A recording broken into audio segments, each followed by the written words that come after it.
صاحب جاسم في التشكيلة الأهلاوية وأضع اللاعبين بعد ذلك حوله، بالرغم من وجود مالك معاذ، كايو، وجود أسماء أهلاوية عريقة. كرة ملعوبة، محاولة النادي الأهلي مع محمد مسعد إلى فيكتور.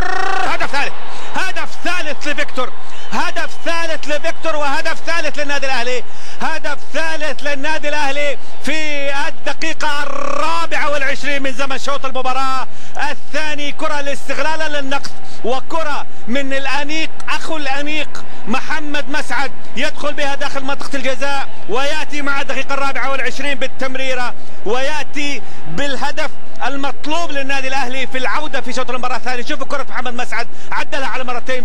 فيكتور ما يتفاهم، فيكتور عنده قدم شمال مش صاحية، عنده قدم شمال لا تعرف إلا المرمى، ويسدد على يسار عبد الله العنزي الذي لا يملك شيئا في هذه الكرة. هذه عادة مر من برناوي أيضا.